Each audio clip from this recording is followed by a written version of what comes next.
sea, empezar desde el principio. Porque uno, hombre, no podría decir, bueno, ya sabéis lo que es un fluido, gases, líquidos, pero no, yo quiero, porque realmente, para entender bien cuándo las ecuaciones a las que vamos a llegar tienen sentido de aplicación, uno necesita ya, desde el principio, saber cómo son las condiciones, cómo son las aproximaciones que vamos a hacer a la hora de considerar cómo es un fluido. Entonces, primero, la pregunta hoy es, ¿qué nos vamos a hacer?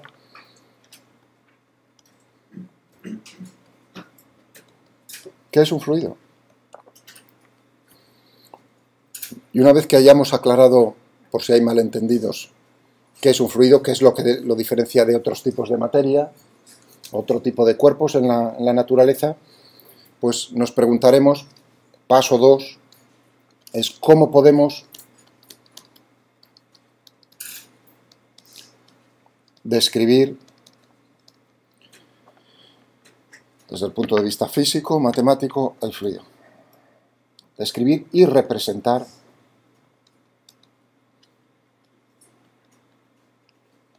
el fluido y su comportamiento.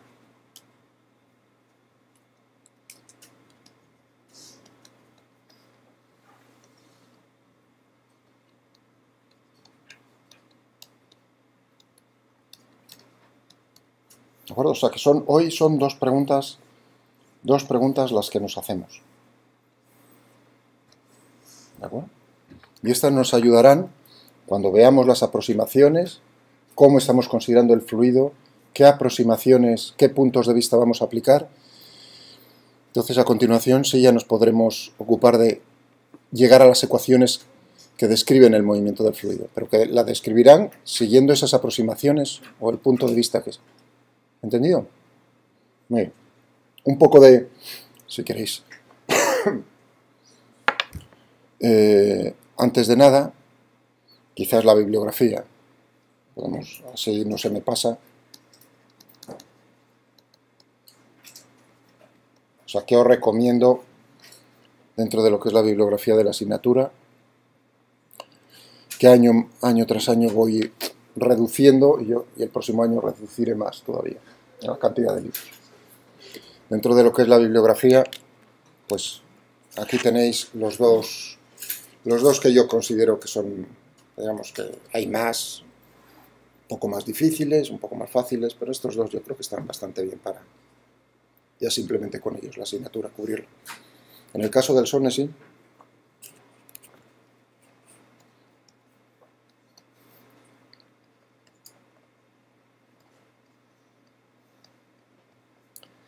y otros, y esos tres, pues lo que se refiere a la primera pregunta que me voy a hacer, que es ¿qué es un fluido? Pues lo tenéis en el capítulo 1, ¿de acuerdo? Y mi deseo sería, y os pido, que os leáis pues del punto 1.1 al punto 1.3.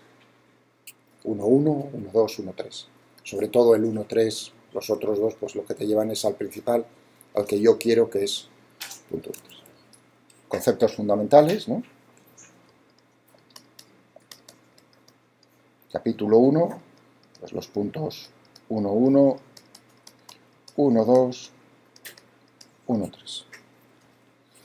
El 1.4 digamos, no es que no sea importante, simplemente considero que ya eso es algo muy manido, digamos, qué sistemas de unidades se utilizan, qué magnitudes físicas son las fundamentales en ese sistema que se utiliza. Nosotros no estamos pensando continuamente en el sistema internacional, pero estas personas norteamericanas pues trabajan más también con el sistema británico, inglés, entonces pues aquí tenéis eso, digamos, si tenéis alguna dificultad, pero yo creo que eso es sencillo, no necesitáis verlo, es algo ya que seguro que os han explicado en otras asignaturas anteriores de física.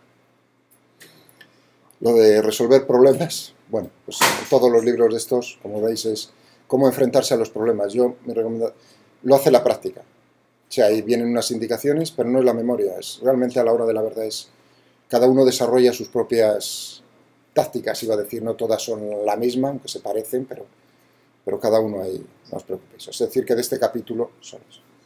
Y en lo que se refiere a la parte de cómo podemos describir y representar el fluido y su comportamiento, fijaos que esto realmente contestar a esto, sobre todo representar el movimiento del fluido, el flujo, ¿no? Representar el fluido, su movimiento.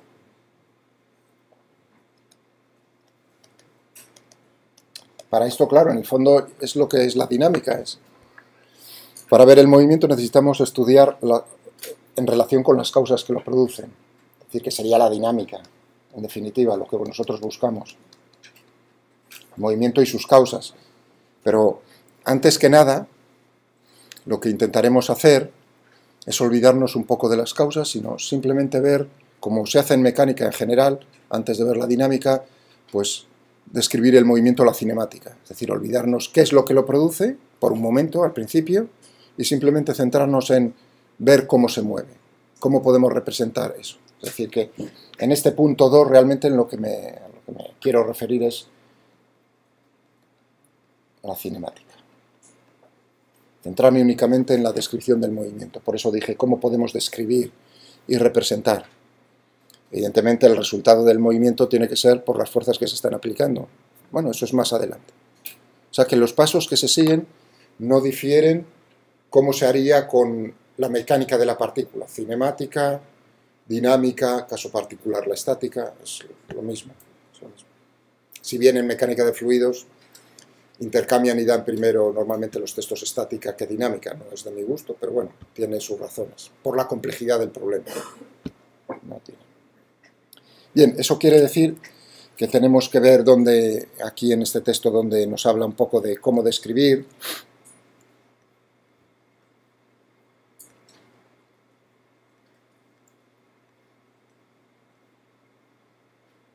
Aquí.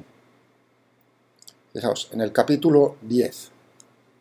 Que no os asusten, no os preocupéis. Es decir, que así de lo que voy a hablar yo y me paso del 1, no os preocupéis. O sea, que lo que necesitemos, hay cosas aquí en este tema que naturalmente se han hablado en capítulos anteriores, pero para lo que yo necesito, en la forma como quiero explicar la asignatura, no. Entonces, aquí nos dice cómo visualizar. Realmente representar es visualizar. Es un problema muy bonito porque realmente es visualizar. La visualización, con un ordenador sobre todo, pues es algo que llama mucho la atención. Realmente no solo en el ordenador, sino como tenéis aquí en Moodle, pues, ¿no? ¿Qué está ocurriendo con el aire alrededor de este coche? ¿Cómo lo rodea? Pues esto es real. O sea, esto no está hecho por un ordenador. Estas líneas que nos están diciendo cómo se mueve el aire, precisamente, lo podríamos hacer simulando, se hace simulando con un ordenador, pero también en experimentos en túneles de viento. Esto sería decir, a través de esto yo pues sé cómo se mueve. Quizás puedo inferir de cómo se mueve de estas fotografías, naturalmente, cómo son las aceleraciones, y si yo sé cómo son las aceleraciones, puedo sacar conclusiones acerca de cómo son las fuerzas, como en cualquier otro problema.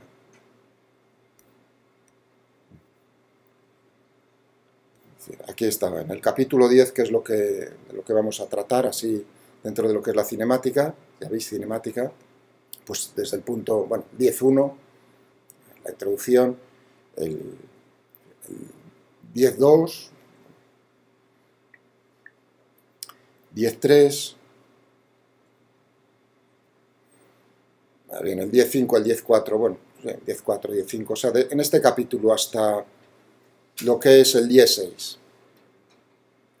¿Bueno? Del 10.1 al 10.6.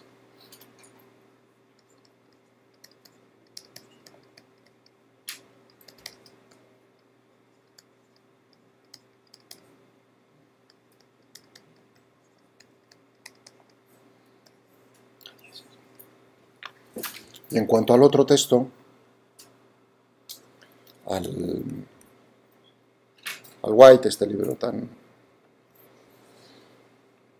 sí que es muy usado en mecánica de fluidos, ahí lo tenemos, ¿no? Lo que es los contenidos, pues de lo que voy a hablar hoy lo tenemos en el capítulo introductorio, más condensado las dos cosas. Tenemos, fijaos, el concepto de fluido, o sea, ¿qué es un fluido? Ahí lo tenéis.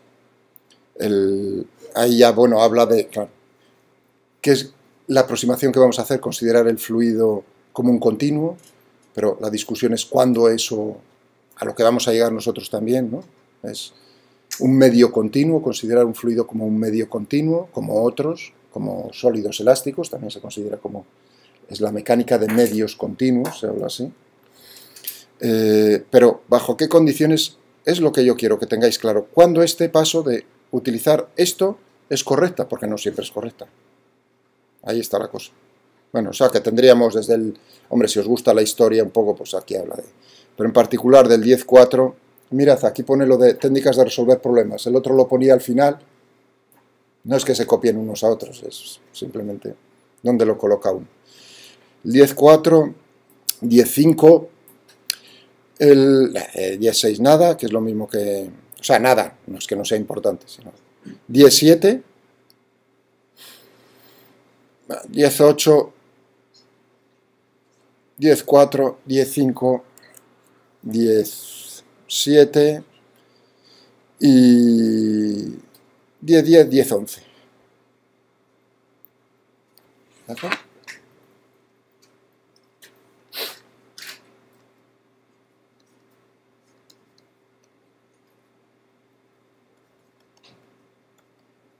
Frank White, pues tendremos en el capítulo 1,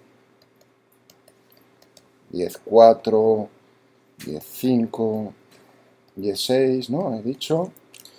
Y... no, 10.6 no. Era justo el que... ese no me interesa especialmente. El 10.8.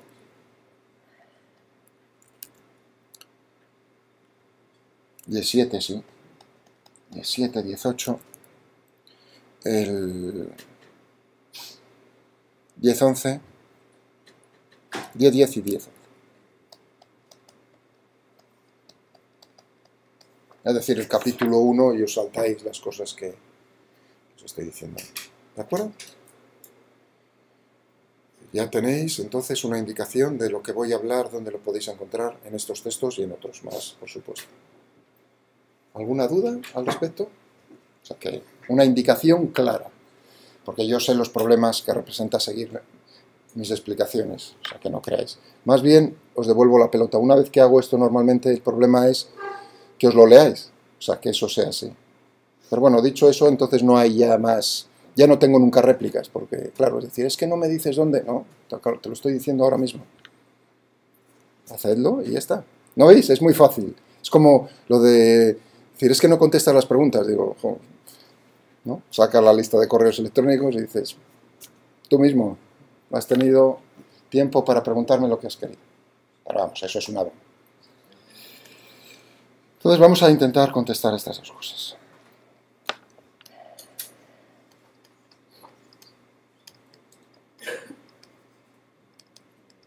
¿Qué es un fluido?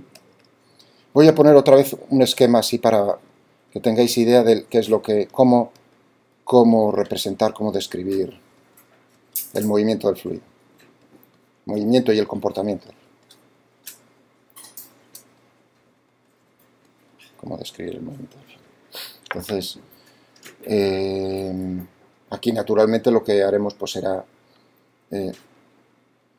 pues distinguirlo dentro de lo que es una distinción dentro de lo que es otro tipo de materiales, ¿no? Sólidos, fluidos, aquí los gases, ¿no? Y los líquidos.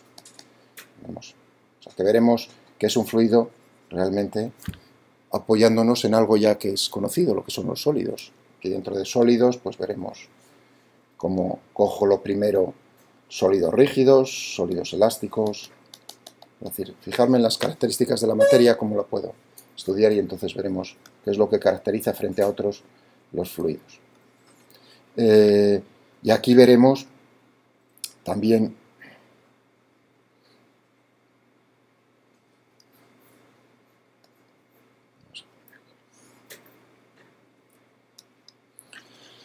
pues veremos que vamos a estudiar dos tipos de fluidos.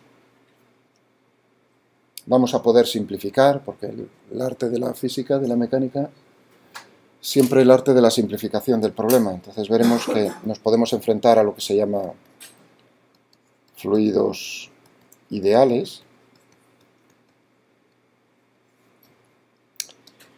y los fluidos reales. Aquí ideal significa, visto desde el punto de vista ya de la mecánica normal, es sin rozamientos. Algo ideal. Sin rozamientos, eso significa, en el caso de los fluidos, sin viscosidad. Ya veremos ahora qué es lo que quiere decir la viscosidad, un poco más estrictamente. Y en los fluidos reales, pues naturalmente son fluidos viscosos, con viscosidad. Fluidos viscosos. Pero dentro de lo que son los fluidos reales, viscosos, hay muchos tipos de viscosidad, de rozamiento, dentro de ese tipo en el movimiento de estos cuerpos. Nosotros vamos a estudiar únicamente un tipo de rozamiento, entre comillas, un tipo de viscosidad, que es únicamente aquellos que se comportan siguiendo una viscosidad de tipo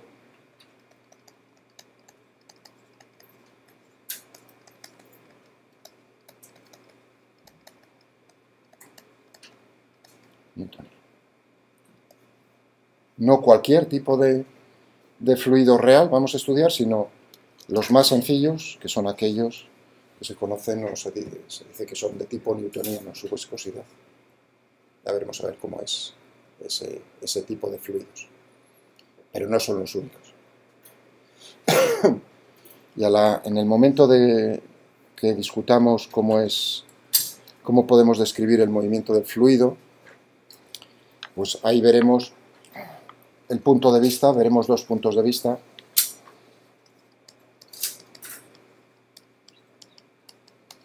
Uno que va a ser el de manera, y por el orden, el de manera natural, el que surge de manera natural, lógica, en la mecánica, en la física, que es lo lógico. Tú te fijas en un cuerpo, sabes cómo es su masa, sabes las fuerzas, en principio te dicen cómo son las fuerzas que actúan sobre él, entonces llegas a las ecuaciones del movimiento, la segunda ley de Newton, la resuelves y es el movimiento de cada cuerpo en particular, es decir, pensando en un fluido de cada elemento del fluido. Si yo considero el fluido ya dicho así como formado por muchas partículas, pues entonces cómo se mueve cada partícula.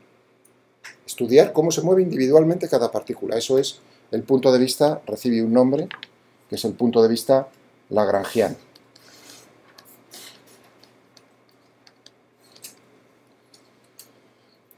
Veremos cómo, si bien lo que nos dice la segunda ley de Newton nos lleva a plantear las ecuaciones de un fluido, de las partículas que constituyen un fluido,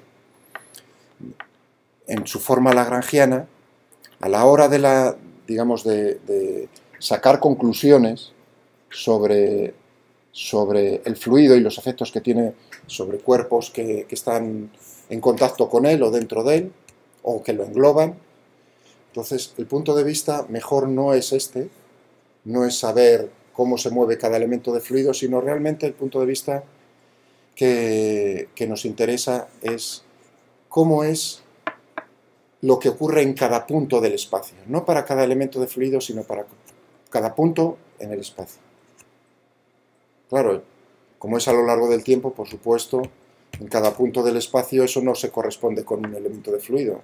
En un punto del espacio, en general, pasarán diferentes elementos de fluido a lo largo del tiempo.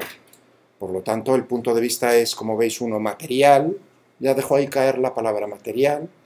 Incluso veréis cómo entonces se habla de la derivada material. Bueno, o sea, material. Y otro es más referido a lo que está ocurriendo cada punto del espacio. Espacial, por decirlo así. ¿De acuerdo? Es decir, en el caso concreto, por ejemplo, aquí del aire dentro del aula, pues los dos puntos de vista yo creo que son claros. Si yo pudiese marcar de alguna manera, ¿no?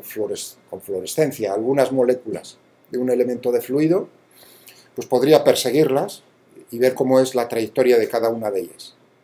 ¿Lo entendéis? Entonces, imaginaos que pudiese hacer eso con todos los elementos de fluido. Entonces tendría, naturalmente, que ya en ese momento sé lo que está ocurriendo con el fluido, pero estoy persiguiendo cada una de ellas. El otro punto de vista es decir, yo quiero saber lo que ocurre en cada punto espacial dentro del aula, cómo es en cada instante de tiempo, cómo son las características, en particular la velocidad del elemento de fluido que en ese instante ocupa esa posición. Y ese es el punto de vista que recibe el nombre de euleriano, por Euler.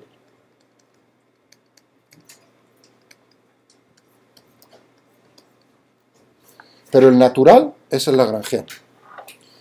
Y tal como planteo yo las cosas, y se plantean, llegamos a las ecuaciones del movimiento de la forma natural, es decir, en la representación lagrangiana, y luego lo que tendremos que hacer es una transformación para poder expresar esas ecuaciones a las que lleguemos, esas ecuaciones del movimiento, en la representación que llamaremos euleriana. ¿De acuerdo? Es decir, que llegaremos, por supuesto, a unas ecuaciones del movimiento que son, bueno, las que reciben pues, las ecuaciones de Navier-Stokes. Vale. Y ese es el planteamiento de lo que os quiero yo hoy hablar para poder luego apoyarnos en esto y paso a paso intentar llegar a cosas lo más interesantes posibles. Bien, pues entonces dediquémonos primero al punto 1.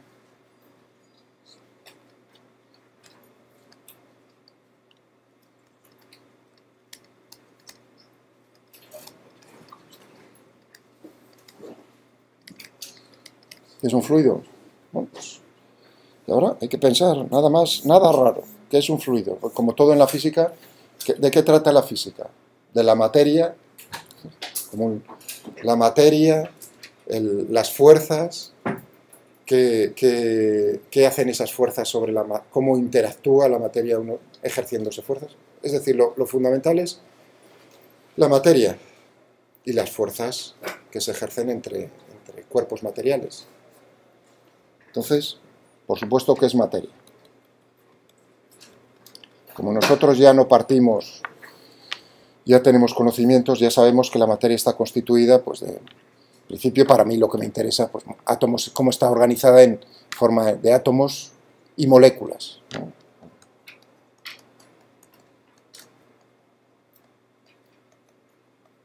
Átomos y moléculas. Voy a hablar de moléculas, porque uno puede decir, si son átomos, pues realmente se dice son moléculas monoatómicas. Bueno, ¿no? Es decir, que como unidad me voy a referir en este punto, yo a partir de este punto, pues que está formado el fluido como cualquier sustancia material en el universo, pues está formado de moléculas. Ya está. Bueno, o sea, que no es nada, un fluido no es, eso no diferencia el fluido de nada diferente de lo que pueda ser material. Pero ahora vamos a ver qué es lo que ocurre, cuáles son las diferencias que me dicen esto, que me permiten decir esto es un fluido, esto es un sólido. Para eso, fijémonos primero en lo que es un sólido. ¿Qué es un sólido? Bueno, primero, simplificación. Y esto es, fijaos los pasos que se siguen a la hora de estudiar la mecánica. Mecánica de la partícula, mecánica de varias partículas, mecánica del sólido rígido, mecánica del sólido elástico y mecánica de fluidos. Esos son los pasos naturales en el estudio de la mecánica, lo que es la parte de la física. Bueno, entonces por eso estoy diciendo, fijémonos en lo que es un sólido, en su aproximación más fuerte, un sólido rígido. Y luego permitámosle variar un poco y ver lo que es un sólido elástico y a continuación vemos lo que es un fluido. Y yo creo que con estos, fijándonos primero en lo que es un sólido, uno entiende rápidamente lo que puede ser un fluido, que esa idea la tenemos todos en la cabeza, pero decirlo de una manera un poco más concreta. Bueno, un sólido rígido, un sólido, lo mismo, está formado de moléculas. Vamos a poner, voy a pensar que es, sin ninguna razón especial, que es por poderlo dibujar, nada más bonito, que ese sólido es un sólido cristalino. Un cristalino significa que se repite en el espacio, es decir, que tiene una unidad que todas las direcciones del espacio se repiten. Voy a poner pues una estructura cristalina que sea, por ejemplo, una estructura cúbica centrada en el cuerpo. Eso significa que las moléculas o los átomos están, ¿no?, en los vértices cúbica de un cubo. Como he dicho, porque hay diferentes cúbicas, centrada en las caras, voy a poner aquí, ¿no? Tenemos ahí por ejemplo, una fluorita, una cosa de esas, pues, fluoruro de calcio, una sustancia cristalina sólida. Entonces, si nosotros pensamos que este sólido es rígido, no es nada más que decir que, por así decirlo de una manera sencilla, los átomos o las moléculas están unidos por barras rígidas. Es decir, que la distancia entre moléculas o átomos, dependiendo de cómo sea, la distancia relativa, eso es importante, la distancia relativa entre moléculas no cambia. No cambia. Eso es lo que caracteriza y lo que hace relativamente simple estudiar el movimiento de un sólido rígido. ¿Entre moléculas o entre átomos? Bueno, depende de... estoy hablando... Me da igual, piensa en el bolígrafo. He dibujado por dibujar algo para que lo veáis. Piensa, por ejemplo, en algo que ya no es cristalino, amorfo. Por ejemplo, el bolígrafo hecho de plástico, ¿no? Que ya no tiene estructura cristalina, es amorfa. Pienso, vamos. Lo mismo, si yo me fijo en dos moléculas aquí en el bolígrafo, pienso que el bolígrafo es rígido, y yo los marco de alguna manera, pues de una manera, por ejemplo, fluorescente, marco dos...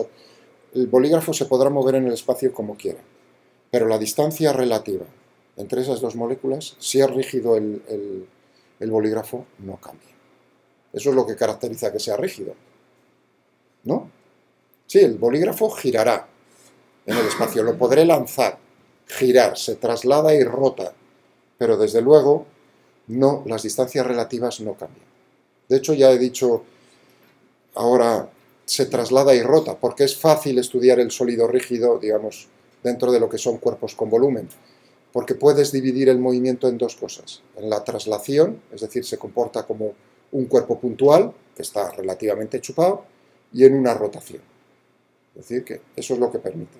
Pero gracias a que las distancias relativas son unas dadas, ¿no? Creo que se entiende bien, uno coge cualquier cuerpo y tú lo puedes mover en el espacio, pero desde luego si mides la distancia en el tiempo entre dos puntos determinados, dos moléculas, esa no puede cambiar si es rígido absolutamente. Si yo lo dibujo aquí de esta manera, ¿no? Y me imagino la estructura, pues eso quiere decir que si es rígido, el cubo es rígido, y también el de dentro, pues permanece centrado siempre, ¿no? Es decir, que si yo aplico fuerzas, imaginaos que yo aplico a este cubo que forma parte del sólido, le aplico fuerzas en diferentes puntos, me da igual. ¿Qué ocurre? Sí, rotará, se trasladará, pero desde luego la distancia, es decir, el cubo en sí, no cambia de forma. ¿Estamos de acuerdo o no? ¿Sí o no? ¿Lo veis? Podrá trasladarse, girar alrededor de un eje, alrededor de un punto, lo que sea, pero desde luego la forma del cubo, esa no cambia si es rígido absolutamente. Muy bien, ya veis, es una aproximación nunca mejor dicho, muy rígida. Cuando uno le permite a ese sólido cierta vida, entre comillas lo de vida, claro, lo que se le permite es decir, bueno, realmente los cuerpos sólidos se comportan de esta manera, pero no tan rígidamente como lo que estás diciendo. Si este edificio, por ejemplo, uno dice, la estructura de este edificio es un sólido rígido, eso no es verdad. Más bien, si viniese el aire mismo, lo que hace es tambalearlo. Si uno piensa en un rascacielos, como un edificio, lo digo, utilizo el ejemplo del rascacielos porque el rascacielos, si viene aire, viene viento, con rachas de viento fuertes, pues tiene desplazamientos de cerca de 1 metro, del orden de 1 metro. O sea, que es bastante, ¿eh? O sea, que no es rígido, porque entonces las distancias relativas entre puntos del rascacielos cambian. Entre la base y uno de los extremos, ya estoy diciendo que eso cambia, la distancia cambia. Son elásticos, y este edificio también es elástico. Claro, la elasticidad, ¿cómo se modela? Pues decir, bueno, lo que estás realmente haciendo, Miguel, es sustituir esas barras que no tienen masas, te están dando idea de cómo son las fuerzas de cohesión, pues esas fuerzas de cohesión van a ser del estilo de muelles, por decirlo de una manera muy simple. Es como tú sustituyes las barras rígidas por muelles, que tienen una cierta elasticidad, tendrán una constante de fuerza, y lo que te permiten es que si tú aplicas una fuerza externa, pues entonces lo que hace es deformarse ligeramente el cuerpo rígido. Es decir, que las fuerzas provocan dos cosas. Sí, que el cuerpo se traslade, que rote, lo mismo que en el caso rígido, pero además permite que el cuerpo se deforme. Frente a las fuerzas existe una, además de lo anterior, una deformación.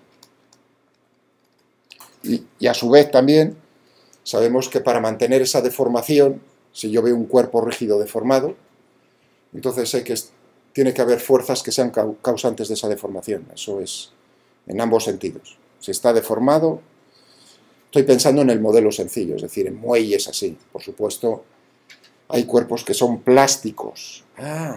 Es que la dificultad es, claro, hay cuerpos rígidos que son elásticos, pero si los fuerzas demasiado, logras que no vuelvan a adquirir, cuando quitas la fuerza, vuelven otra vez a la forma natural, original, son elásticos, pero si te has pasado de la raya, no vuelven a la forma original, tienen un comportamiento plástico, ¿no? Eso sonará, quizás si veis una asignatura de ciencia de material, cosas de esas, de ese estilo. ¿De acuerdo? Claro, que un cuerpo sea plástico realmente significa que es un fluido, no a decir. Pero para eso tenemos que seguir hasta el final, para entender por qué en ese caso. Por ejemplo, los vidrios de los cristales, ¿son sólidos? No, son fluidos. Sí, fluyen. Cuando se construyen, cuando pasan los años, o sea, están, digamos, la sección transversal, arriba y abajo, el espesor, está construido, por ejemplo, 1 centímetro, arriba y abajo. Esperad unos cuantos años y ya veréis, si medís, cómo el espesor arriba es menor que abajo. Sí, fluye hacia abajo, bajo la acción de la gravedad. Claro, lo que pasa es que es un fluido muy viscoso. Ya veis cómo entonces el hielo en los glaciares. ¿Es rígido? ¿Elástico? No, fluye también. Ya lo dice la palabra. Es decir, tú lo sometes bajo fuerza y las distancias relativas, marcas el hielo y va cambiando a lo largo del tiempo. Eso sí, son fluidos muy viscosos, su viscosidad es muy grande. Pero todo depende de la escala temporal y escala espacial en la cual estás tú mirando el problema. No es nada más que eso. ¿De acuerdo? También la Tierra misma, o sea, cómo se modela la Tierra. El manto, que si no sé qué, eso también se puede... ¿Es rígido? Pues, hombre, no, es un fluido. Y se puede modelar como un fluido. Bueno, ¿de acuerdo? Entonces, pero no estoy pensando en esos casos ya que me he pasado de rosca, que ya tengo que decir qué es lo que ocurre con un fluido para decir que son así. Estoy diciendo el sólido rígido, le permito deformarse bajo, es elástico, como un muelle, le aplicas una fuerza, se deforma. Eso sí, las deformaciones, es decir, los desplazamientos, ¿cómo serán? Son alrededor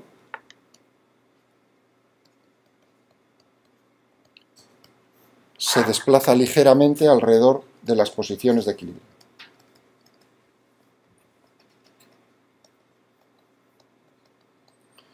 Una forma de tratar, por ejemplo, la estructura de este edificio sería de la siguiente manera. Si a mí me dicen cómo es la constante de fuerza de las vigas, bueno, puedo hallar cómo es la energía potencial total del edificio. Pensad de una manera sencilla que toda la masa se concentra en los nodos, es decir, que las vigas son de masa despreciable, por hacerlo más sencillo, ¿no? Y lo que tenemos las vigas son muelles. Entonces todo el sistema está uno pensando, anda, la ley de Hooke, ¿no? Muelles. Por supuesto tiene energía potencial elástica, por supuesto, y tienes además energía potencial gravitatoria. Cuando está estático, entonces, ¿qué posición ocuparán los nodos? Naturalmente ocuparán aquella posición en la cual la energía potencial total elástica más gravitatoria es mínima. ¿Y qué pasa si le aplicas fuerzas? Pues que oscilan o se deforman, se desplazan de esas posiciones de equilibrio. ¿Vale? Es decir, que yo los desplazo al aplicar fuerzas, pero un poco de la posición de equilibrio, el cubo queda un poco deformado, si dejo de hacer fuerza vuelve otra vez a la posición original. ¿Está eso claro? Si yo tengo un sólido elástico, vamos a ponerlo en 2 dimensiones, y yo le aplico, fijaos, es un libro, una tabla, un bloque, ¿no? Rectangular, y yo le aplico una fuerza, por ejemplo, por arriba, aquí, y lo sujeto, está fijo aquí en la base, y le aplico una fuerza por arriba. ¿Qué es lo que va a ocurrir con este cuerpo? Pues que cambia la forma ligeramente. Esta sería la forma de equilibrio, y lo que tendríamos es que se ha producido, voy a llamarlo ese desplazamiento del vértice, un delta de x, debido a que aquí he aplicado una fuerza F horizontal. Si yo dejo de hacer esa fuerza, vuelve a adquirir otra vez la forma original. Y de hecho, pues habrá una relación entre la fuerza y el delta de x. Si la relación es lineal, pues claro, estamos dentro del caso de considerar esa fuerza elástica como que sigue la ley de Hooke, como un muelle. ¿Se entiende? Y ahora viene el paso de decir, vale, ¿y cómo es lo que ocurre si ya no es un, habéis visto, rígido elástico? Si ya no es un sólido elástico, sino que pasamos a considerar qué es lo que ocurre bajo la acción de las fuerzas en cuerpos que son de otra manera, de otro tipo, que son fluidos. ¿Qué es la analogía que voy a utilizar en este momento? Pues pensad que, por ejemplo, ¿no? El cuerpo sólido, ese elástico que he utilizado, pues es como un cajón. El cajón ahora, lo que está ahí dentro del cajón es un fluido, y ese fluido lo puedo considerar como una piscina de bolas, donde juegan los niños, ¿no? Donde se tiran y juegan. Es decir, que ahora, lo mismo que antes dibujaba un cubo, una estructura cristalina, ahora bueno, pues no dibujo una estructura de ese tipo, sino algo que llena en el espacio. Y ahora le aplico fuerzas. Por ejemplo, le aplico fuerzas a uno de los elementos de fluido. Una de las moléculas, si queréis, del fluido, si queréis verlo en este. ¿Y qué es lo que va a ocurrir? Que esa molécula o ese elemento de fluido se va a poder desplazar libremente, se puede desplazar libremente por todo el espacio.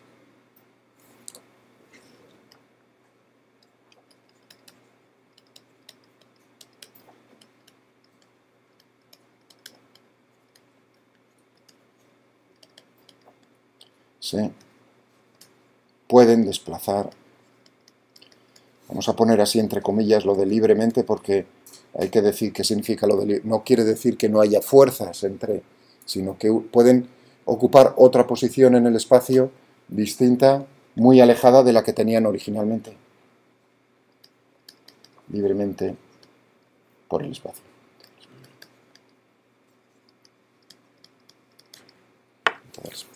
Y eso no lo podía hacer ni el sólido rígido, ahí no podían moverse relativa. Fijaos que ahora si yo marco dos elementos, este elemento de fluido, el 1, y marco uno que inicialmente esté cercano, el 2, ¿de acuerdo? Aplico fuerzas.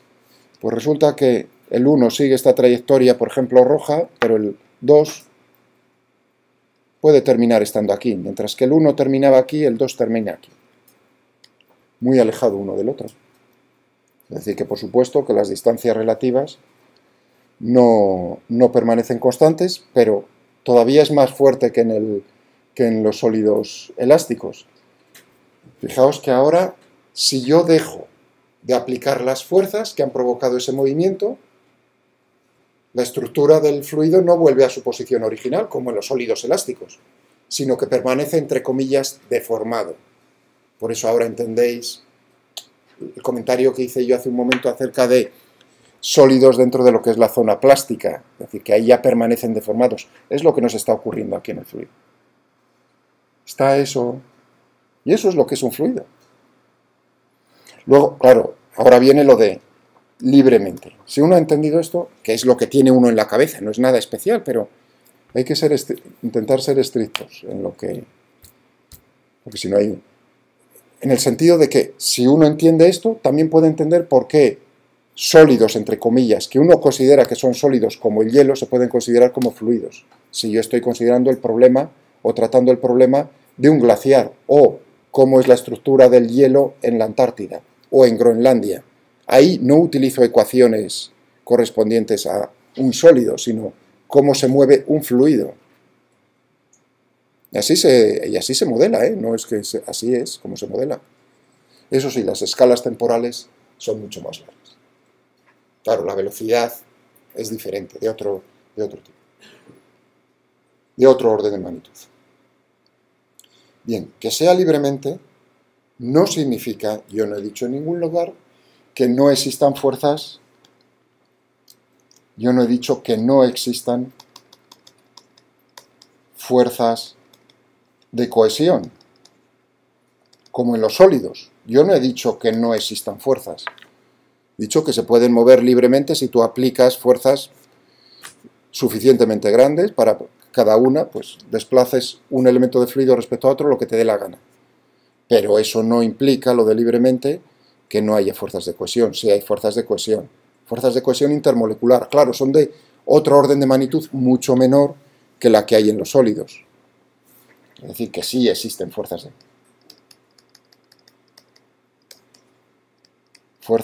intermoleculares. Y ahí es donde viene la distinción entre qué es dentro de lo que es un fluido, lo que es un gas, lo que son los gases y los líquidos.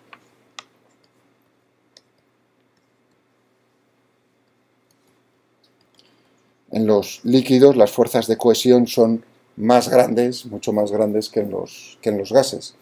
De tal manera que en los gases realmente casi uno puede llegar a despreciarlo, así dicho de esta manera. Y los gases entonces, si tú les metes en un volumen, pues lo que ya os han contado tantas veces, que tiende a ocupar todo el volumen. Mientras que los líquidos no, los líquidos ya ahí ya no. ¿De acuerdo? Pero bueno, desde el punto de vista como lo he caracterizado aquí, tanto unos como otros se comportan de igual manera. Otra cosa es las fuerzas intermoleculares. En unos son más grandes que en otros. Pero no impiden lo que caracteriza el fluido en sí. ¿No? Bueno, en particular, ya que estoy hablando aquí de lo de la piscina de bolas, esta como una primera idea de acercarnos a un fluido, vamos a dibujar otra vez así un poco más grande, ¿no? Esto está en movimiento, las partículas, las moléculas, los elementos de fluido se están moviendo de unos respecto a otros. Imaginaos por un momento que que está casi en contacto, por decirlo así, con este vecino, ¿no? Este tiene una velocidad que tiene ese vector, ¿no? Esa dirección y ese módulo. Y este, pues por ejemplo, si queréis por simplicidad, la misma dirección y sentido, pero un módulo diferente, más pequeño. Es decir, que hay una velocidad relativa.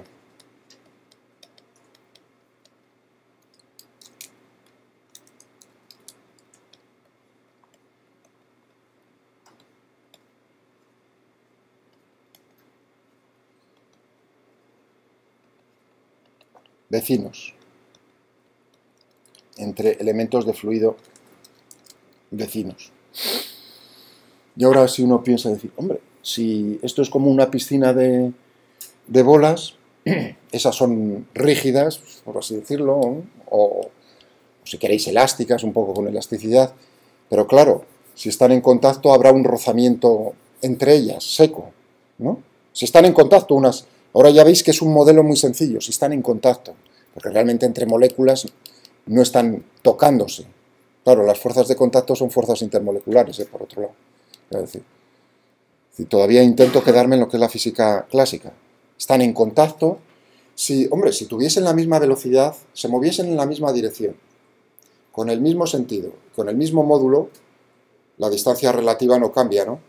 Por lo tanto, no hay rozamiento. Es como si yo muevo las dos manos, ¿no? Ahora mismo estoy mostrando las manos, ¿no? Son los elementos de fluido, y yo los muevo en cualquier dirección, ¿no? Pero las dos manos con la misma velocidad. La fuerza que hay, digamos, de rozamiento entre ambas no existe. Para que existiese un rozamiento, Desde este punto de vista tiene que haber un desplazamiento relativo uno con respecto al otro. Es decir, que la velocidad relativa sea distinta de cero. Si la velocidad relativa es distinta de cero, pues entonces es como pensar que muevo un libro sobre la mesa, tendremos un rozamiento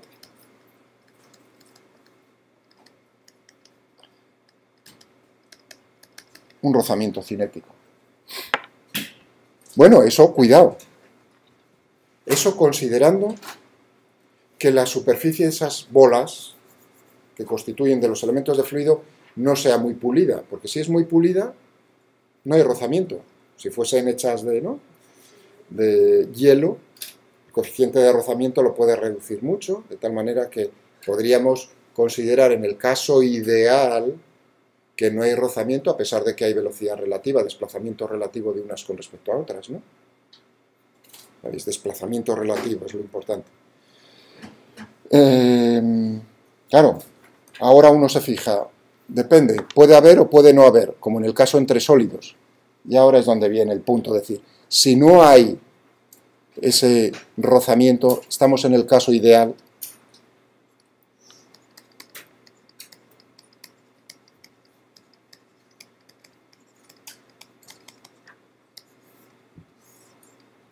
Fluidos ideales, sin rozamiento. Bueno, ya la palabra en fluidos no... Bueno, yo utilizo rozamiento muchas veces, pero ¿qué es la magnitud que se utiliza o la característica? Se habla, más que de rozamiento, de viscosidad. Es como pensar que los elementos de fluido, esas pelotas en el baño ese, son pegajosas, por decirlo así. Entonces, cuando tocan una, pues quedan como medio pegadas, ¿no? Y ofrecen una resistencia a desplazarse una respecto a otra. Es decir, que hablar de aquí de rozamiento significa, o de fluidos que no tienen ese rozamiento, significa que es sin viscosidad. Ya expresaremos de una forma física qué es esa magnitud, qué representa lo que hay detrás, pero la idea es cómo rozan los elementos de fluido unos con otros. Este es el caso ideal. El más sencillo, iba a decir, uno diría, pues hombre, en la realidad no lo vas a poder... No, se utiliza más veces de las que creéis, es decir, que esta primera aproximación, utilizar las ecuaciones que describen el movimiento de fluidos ideales es interesante. Y se puede utilizar bajo ciertas condiciones. Ya veremos cuáles. Pero frente a los fluidos ideales, tenemos los fluidos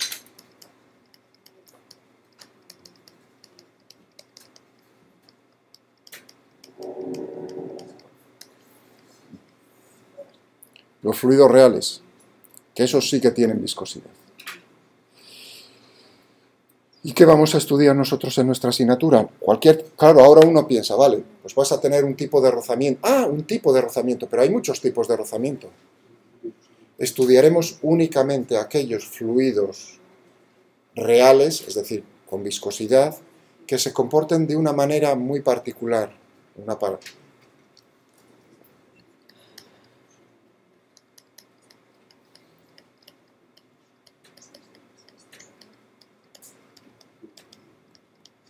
Fluidos newtonianos. En ese caso, veremos que hay una relación. Cuando tenemos... Bueno, no lo voy a escribir, simplemente decir de palabra. Veremos que hay una relación entre cómo es las fuerzas que están actuando sobre elementos de fluido vecinos y cómo es el gradiente de velocidades que se produce en esos elementos. Esa será la forma. Habrá una relación de proporcionalidad entre ambas magnitudes y esa constante, lo que hay detrás de eso, de esa constante de proporcionalidad, es el coeficiente de viscosidad. Que los fluidos no tienen por qué ser newtonianos, por ejemplo la sangre, o por ejemplo en polímeros, pues se puede explicar muy fácilmente, porque si uno está pensando en el fluido como esferas, hay una simetría esférica, y lo compara frente a elementos de fluido que sean alargados, fijaos que polímeros o en la sangre lo que tenemos son cadenas, las moléculas son muy largas, es decir, que tienen una orientación en el espacio. Depende de cómo estén orientadas unas moléculas de fluido, unas moléculas del fluido respecto a otras, para que el rozamiento sea diferente. El rozamiento es diferente si las moléculas están alineadas en la misma dirección, así no están alineadas en la misma dirección. Por lo tanto, la viscosidad en ese momento es diferente. Realmente, desde el punto de vista matemático, es considerar, si uno entiende los fluidos newtonianos, que el coeficiente de viscosidad depende de la velocidad. Esto, bueno, simplemente decir, cuando yo he dicho va a haber una relación entre las fuerzas y no la velocidad en sí, sino el gradiente de velocidad, y he dicho va a haber un coeficiente, una constante de proporcionalidad. Cuando he dicho constante, uno dice constante, no cambia, ¿no? Lo que ocurre en los fluidos que no son, esos serían los newtonianos. En los que no son newtonianos, esa constante ya no es constante, sino que depende de la velocidad misma. Claro, y uno entiende que en ciertos medios, dependiendo de cómo sea la velocidad, se alinean mejor o peor las moléculas. Ahí viene el asunto. Si están más alineadas, la viscosidad es menor o mayor, dependiendo, al principio, que si no están alineadas. ¿Y cómo depende, de qué depende el alineamiento? Mismamente de cómo es la velocidad a la cual se están moviendo las moléculas. Es decir, que es una cosa más complicada. Pero quiero decir ahora, desde el punto de vista físico, matemático, es simplemente dar el paso a decir que el coeficiente de viscosidad que vamos a estudiar en este tipo de fluidos newtonianos ya no va a ser una constante, sino que va a depender de la propia velocidad. Y eso no lo vamos a hacer, simplemente es un aviso para decir, cuando haya que estudiar, cuando se estudien ese tipo de fluidos, que pueden ser interesantes en ciertos problemas, pues habría que hacer una cosa. Matemáticamente sería como hacer un desarrollo en serie de Taylor, otra vez. O sea que es otra vez un problema en el cual uno realiza un desarrollo en serie de Taylor de una función, término de orden 0, término de orden 1, término de orden 2, etcétera, etcétera. Vale, pues esto es lo que ya hemos contestado, creo, a lo que es un fluido. Más o menos, no más o menos no, o sea, estrictamente ya sabemos a qué tipo de sustancias nos estamos enfrentando. Y ahora vamos a pasar al punto 2.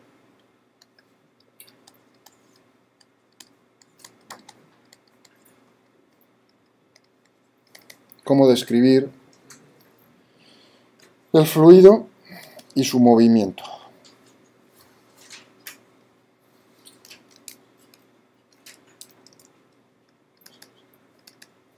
Cómo describir el fluido y su movimiento, cómo representado.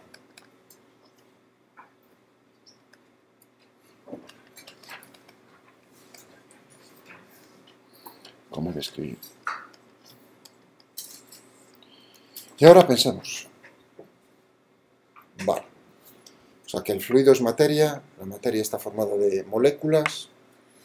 ¿Cuál es el paso lógico a la hora de estudiar cualquier sustancia material, en particular un fluido?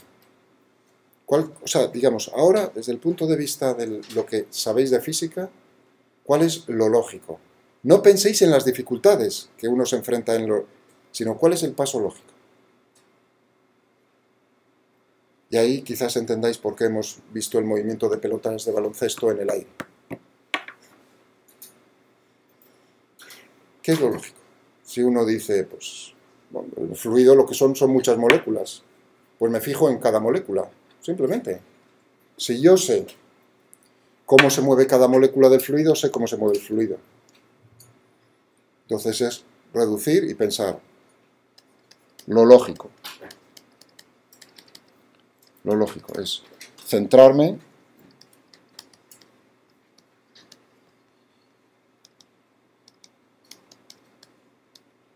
de cada molécula. Ahora quiero decir molécula, no decir elemento de fluido, quiero decir estrictamente molécula o átomos. Centrarme en el movimiento de cada molécula del fluido. Es decir, que ahora digo, tengo mi cuerpo problema, una molécula. ¿Cómo se va a mover? me dices cómo son las fuerzas, aplico la segunda ley de Newton, tengo las ecuaciones del movimiento y las resuelvo. Así de simple. Así es. Y ahora uno dice, bueno, ¿cuáles son las dificultades con las que nos enfrentamos? Uno pondría unas primero, otras después. Quizás ahora, quizás uno se fijaría, una dificultad es cómo son las fuerzas, pero yo quiero antes centrarme en cómo es meramente al tamaño del problema al que nos enfrentamos. Para una molécula en el espacio, imaginaos ahora mismo que este aula le echo el vacío, prácticamente el vacío. Únicamente he dejado una molécula de oxígeno, o de nitrógeno, de lo que sea, o de metano, o lo que sea, una molécula. Por cierto, el espacio vacío no existe, ni siquiera en el universo. Tenemos el viento solar, incluso cuando te alejas del sistema solar. O sea que vacío realmente no hay nada. Es muy tenue, pero vacío no hay nada de nada. Salvo que uno se fije, claro, quiero decir, a distancias mayores que los átomos, porque si uno está pensando entre los electrones y los núcleos, efectivamente ahí lo que tienes es vacío, eso sí está vacío. Bueno, pero ahí estás en la física cuántica, vacío, lo que tienes es una nube de probabilidad, por lo tanto tampoco la cosa está tan clara, ya es física cuántica. Pero bueno, ya veis que yo me apoyo como medida en lo que son las moléculas y tamaños mayores. Una molécula, supongamos que solo he dejado una molécula aquí. ¿Cuáles son los grados de libertad con los cuales se puede mover esa molécula aquí en el espacio tridimensional? O sea que el problema es una molécula, hemos dejado solo una, de fluido, solita. Número de grados de libertad.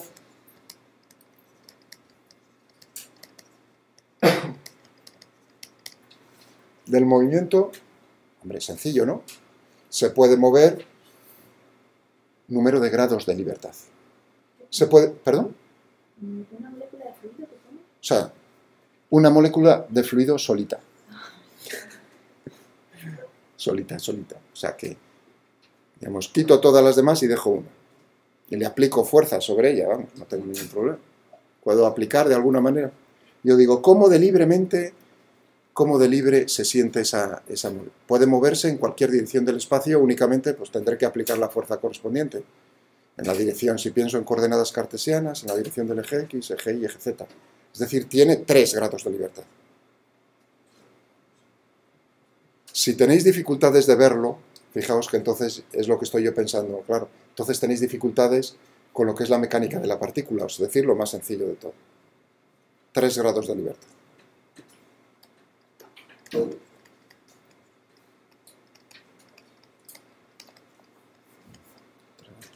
Claro, ¿cómo sé yo cómo se mueve en la dirección del eje X, eje Y, eje Z? Necesito las ecuaciones del movimiento. ¿Cuántas ecuaciones me describen el movimiento de esa única molécula que tengo por ahí?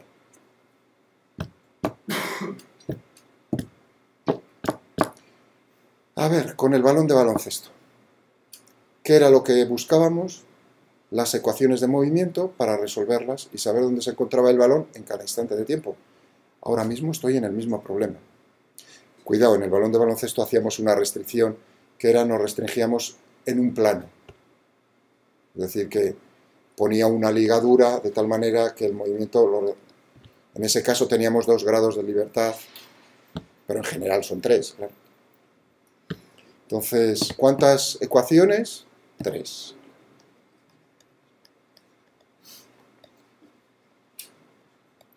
Hombre, tan chupado como pensar que para saber cómo se va a mover necesito la segunda ley de Newton, suma de fuerzas que se están ejerciendo sobre la molécula igual a la masa de la molécula por la aceleración que experimenta. Eso quiere decir que es una ecuación vectorial, ecuación escalar en coordenadas cartesianas, suma de fuerzas componente X igual a la masa por la aceleración componente X, X punto punto. Lo mismo para la Y y lo mismo para la Z. 3 ecuaciones del movimiento, 3 grados de libertad, 3 ecuaciones del movimiento. ¿Cómo son las fuerzas? Pueden ser sencillas, que se pueden resolver a mano, algebraicamente, o pueden ser, incluso con problemas tan sencillos con un solo cuerpo, pueden ser tan complicadas que necesito un ordenador. Pero bueno, en principio, tengo las ecuaciones, puedo resolverlas de una manera o de otra, y lo resuelvo y ya está. ¿Vale? Bien. ¿Y por qué no se hace? Todavía. La palabra es todavía. O todavía no para casos generales, sino solo para particulares. Sí, 3 ecuaciones, 3 grados de libertad, pero ahora ya no es el aire que tenemos aquí en el aula, ya no es una molécula, sino cuántas moléculas tengo, de qué orden de magnitud estoy hablando. Es decir, el problema ahora es de qué orden. Uno dice, hombre, aquí lo que tienes es un montón de moles, unos cuantos moles de gas, moles de oxígeno, moles de nitrógeno, es decir, que como mínimo el orden de magnitud será pues, 10 elevado a 23, 10 elevado a 24 el número de Avogadro.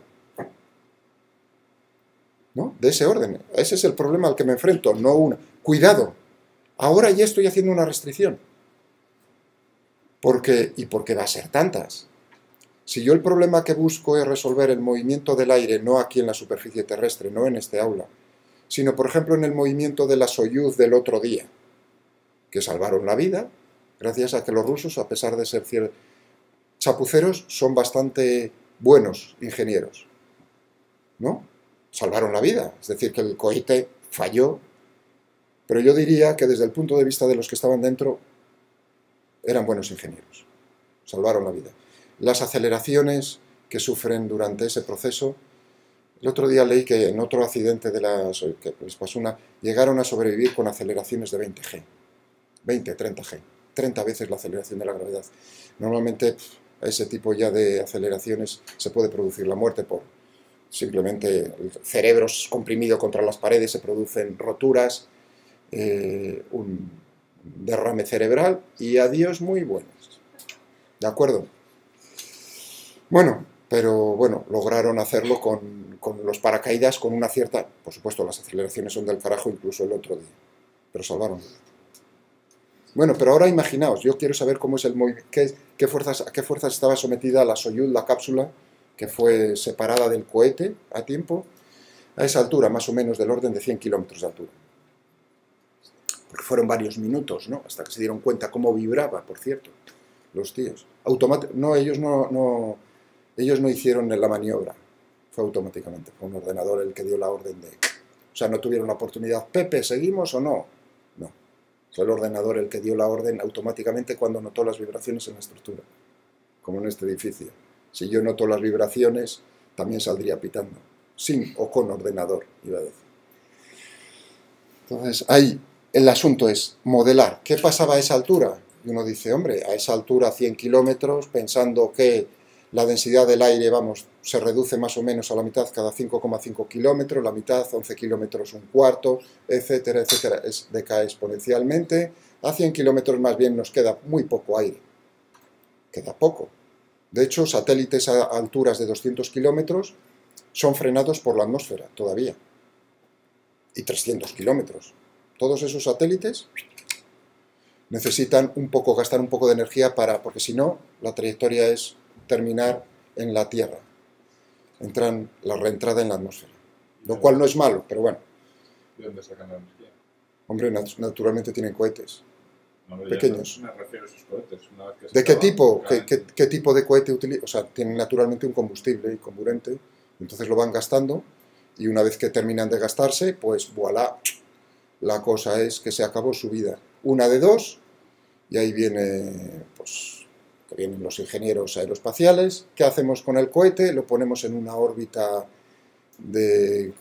como las llaman las órbitas esas de descanso, como si fuesen cementerios, órbitas cementerio, que no molestan a otro, o bien lo que haces es dejarlo que reentre, controladamente es lo mejor, que caiga en el océano, problema de simulación dónde va a caer, o incontroladamente, y entonces pues reza a que no te caiga en la cabeza.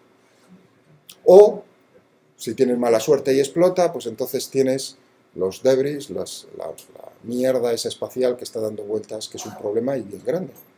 Porque los cohetes en sus fases naturalmente dejan un montón de piezas por ahí, sueltas. Y eso es un problema. Eso es un problema que ya vieron vamos a ver, que os diga, la primera vez que oí hablar yo de ese problema fue en 1990, y muy poco, 91, 92, no me acuerdo exactamente, 90, 91, 92, porque en el instituto donde estuve yo en Alemania vino como profesor emérito el que fue presidente de la Agencia Espacial Europea, Raimar Lust, alemán. Y el señor, que había sido director del Instituto Max Planck de Física, de Astrofísica, cerca de Múnich, o en Múnich, luego presidente de la, si no me equivoco, de la Sociedad Max Planck, y luego presidente de la Agencia Espacial Europea, decidió que a sus 70 años que debía tener, pues retirarse a Hamburgo a dedicarse a la climatología. Entonces vino una persona encantadora, nos dio una primera charla, o sea, yo un chico jovencito, con otras personas, o sea, no nadie, pero bueno, entre ellos recibí una charla del profesor Raimar Lust, que era pues su trabajo, digamos, en la ESA, ¿no? ¿Cuáles eran los? Y me acuerdo que una de las cosas muy bonitas, había unos tochos que me tenía que estar pellizcando continuamente para no dormirme. Eso es bueno porque naturalmente cuando hay muchas conferencias, pues algunas te duermen. Normalmente la mayoría. Otras te interesan. Esa me interesó mucho, muy bonita. Y hablaba pues precisamente del problema que constituía, que iba a ser en el futuro la basura espacial. Eso que ahora... Y me hace gracia ver cómo realmente lo que me contó era bonito y era cierto. Ahora mismo es un problema que ha crecido. Recuerden lo que nos contaba el Raimar Lust de eso en ese momento. Muy bien. Luego es muy divertido ver cómo te lo cruzas a una persona tan importante en el servicio. Cuando vas al servicio y te trata muy amablemente. Eso es lo que... ¿Entendéis? O sea, cuando el trato, que no es simplemente así del día a día de una persona tan... Eso me hizo ver que era una persona muy interesante en las dos facetas y muy inteligente, por otro lado. Muy simpático, muy inteligente, muy buena persona, me pareció. Dijeron la ESA que ahora lo que se está tratando es de hacer los satélites para que en el momento en el que caigan se integren por el rozamiento con el aire. Entonces, para que se desintegren. Claro, el problema es que es mejor no tener. Claro, ese es el problema. Es decir, ¿pero qué significa no tener? Pues una de las soluciones es, naturalmente, que vuelvan a la Tierra. Ya, pero eso de que vuelvan a la Tierra no es tan fácil, porque cuando tienes satélites no a 300 kilómetros, sino cuando los pones a 40.000 kilómetros, los geoestacionarios, ¿no? Entonces ya no tienes tan fácilmente esa posibilidad. Tienes que llevar combustible suficiente para trasladarlos a una órbita interna. Y lo mismo que te cuesta energía trasladar a una órbita externa, te cuesta energía a una órbita interna. Que entre en rozamiento con la atmósfera y se acabó. Y es una cuestión de pasta, como todo en la vida. Cada kilogramo que llevas, sobre todo a 40.000 kilómetros, es su precio en oro, nunca mejor dicho, más o menos es el precio en oro. Poner en órbita, en la órbita de la Estación Espacial Internacional, para que tengáis un orden de magnitud. Eso no son 40.000, sino que son del orden de 300 kilómetros. Para que tengáis una idea en dinero, es 1 kilogramo es su peso en oro. Estrictamente. ¿Cuánto cuesta poner 1 kilogramo ahí arriba? Lo que pesa en oro. Es decir, una persona de 80 kilos cuesta ponerla 80 kilogramos de oro. Para que tengáis una idea de lo que cuesta en dinero. A 40.000 kilómetros, por supuesto, bastante más, iba a decir. Pero claro, tampoco son personas. Ahí tienes uno. Bien, si yo he entrado en eso por el problema. A esas alturas, ¿por qué no puedo solucionar el problema molécula a molécula? Si cuando realmente tengo en un metro cúbico de atmósfera, a esa altura, pues puedo tener 10, 100, 1000, si queréis, 1000 moléculas, pues entonces está dentro de mi capacidad simular cuál es el efecto molécula a molécula sobre el vehículo espacial. ¿Lo entendéis? Cuando el número es reducido, pues entonces naturalmente lo que utilizo es ese método. Es decir, que a esas alturas, cuando tienes un gas muy enrarecido, un fluido muy enrarecido, utilizas ese método, el lógico. Pero cuando estamos en la Tierra, es decir, aviones a 10 kilómetros, lo que os puede gustar a vosotros, ¿no? Entonces ya tengo de este orden de magnitud. Y ahora, ¿cuántas ecuaciones del movimiento tengo? Cada molécula tiene una libertad, no como en el sólido rígido. En el sólido rígido tengo 6 grados de libertad. También tengo del orden de 10 elevado a 23 moléculas. Pero esas barras rígidas, fijaos, para cada una de las moléculas es 3, es decir, que tengo en total 3 por 10 elevado a 23. En el sólido rígido esto se reduce a 6 grados de libertad. Ojo, es un montón. Por eso se puede resolver. Pero en el caso del fluido, esto ya no es posible. Por lo tanto,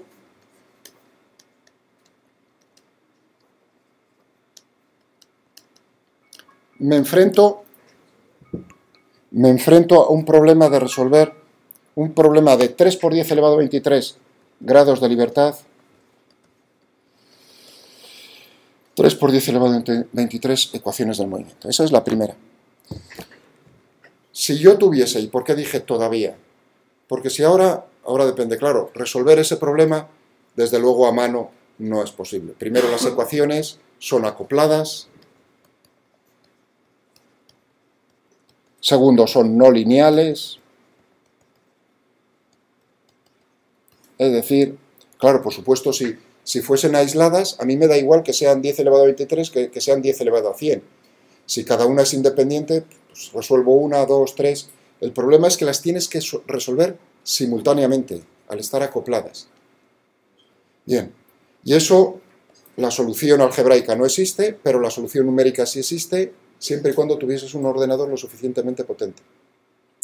Todavía no hay, pero no excluyáis que dentro de décadas haya ordenadores cuánticos que sí puedan resolverlo. O sea, lo que ahora a mí me parece una cosa impensable, dentro de unos años a lo mejor no es tan... Y efectivamente, si tengo un ordenador que es capaz de hacer esto, tengo el problema resuelto totalmente. Y esto sería lo ideal. Pero ahora actualmente con vosotros no tenemos esa pequeña posibilidad de resolverlo. ¿Que se hace con ordenadores problemas más pequeños? Sí. Problemas más pequeños, por ejemplo, en farmacología, en productos de farmacia, en sustancias, en fármacos. En el diseño de fármacos lo que tienes son, pues, por ejemplo, proteínas. Quieres diseñar proteínas. Las proteínas son cientos o miles de átomos. ¿Cómo funciona una proteína? Depende de cómo se dobla la proteína. Es un problema físico de las fuerzas. ¿Cómo se simula cómo se doblan las proteínas? ¿Cómo se pliegan los plegamientos de las proteínas tridimensionales? Lo puede hacer un ordenador. Es decir, que en los procesos de diseño de fármacos nuevos, lo que se hace es primero simulaciones por ordenador de cómo va a ser la forma de esa proteína y a continuación la forma da cómo va a funcionar como catalizador de reacciones y si tienes suerte lo que has hecho con el ordenador se parece hasta a la realidad. Es decir, que sí se hace con problemas relativamente grandes, ¿de acuerdo? Pero no tan grandes como este. Vamos a dejar, me queda 2 minutos. Bien, eso quiere decir que no me queda más remedio que simplificar el problema. De alguna manera, el problema, para poderlo o aproximar. ¿Y cuál va a ser la aproximación que voy a utilizar? Voy a suponer, suposición, que es el fluido llena todo el espacio.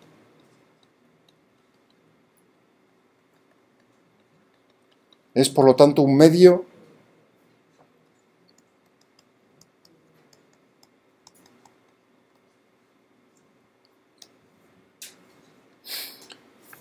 Esto es lo que se utiliza también en sólidos elásticos. Se les considera medios continuos, para poderlos tratar de alguna manera más simple. El sólido rígido no lo necesitas, pero el sólido elástico sí lo necesitas. Bueno, llena todo el espacio. Un medio continuo. ¿Y para qué? Y ahora viene lo importante. ¿Para qué quiero yo que llene todo el espacio? Porque yo voy a considerar trozos de ese fluido que voy a llamar elementos de fluido, que tendrán un cierto volumen, una cierta masa. Por así decirlo, me estoy estoy otra vez volviendo a lo de la piscina de pelotas, es considerar como que cada elemento de fluido está rodeado por una membrana. ¿Lo entendéis? Es una membrana que es flexible, puede cambiar su forma, pueden cambiar la forma.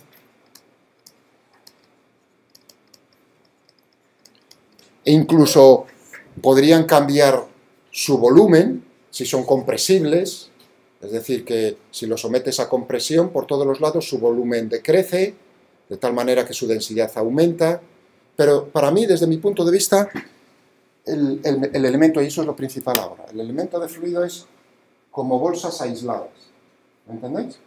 O sea, rodeado una masa de fluido, un pequeño elemento de fluido es una pequeña masa del fluido que está rodeada por una membrana, por así decirlo, y que se va moviendo. Bien. Y esos elementos de fluido es como si estuviesen aislados, sí. Digamos, rozarán otra vez entre sí o no rozarán, veremos cómo... Pero están aislados unos de otros, no intercambian materia. Ya veremos cómo eso lo voy a relajar más adelante, pero en principio no intercambian materia. Van a ser lo suficientemente pequeños, es decir, que voy a considerar elementos de fluido infinitesimales. ¿Pero qué significa infinitesimales? Que voy a poder aplicar el cálculo. Es decir, que voy a poder derivar, integrar, es decir, utilizar estas herramientas que ya conocemos del cálculo normal, ¿no? Pero aquí viene una cosa importante que hay que darse cuenta ahora. Desde el punto de vista físico, los elementos de fluido tienen que ser suficientemente grandes, es decir, suficientemente pequeños para que yo pueda considerarlos casi infinitesimales, pero suficientemente grandes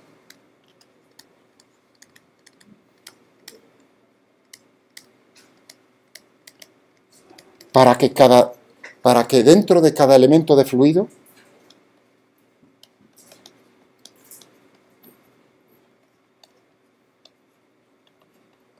haya un número de moléculas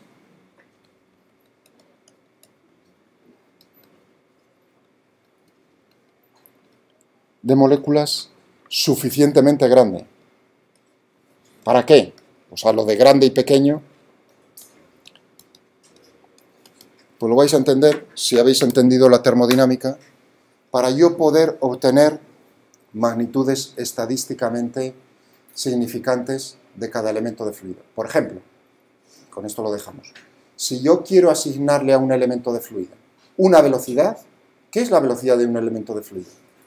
Pues dentro tengo moléculas, cada una con su velocidad. ¿Todas tienen la misma velocidad? Por supuesto que no, porque la temperatura está a una cierta temperatura, no todos tienen la misma velocidad, hay una distribución de velocidades.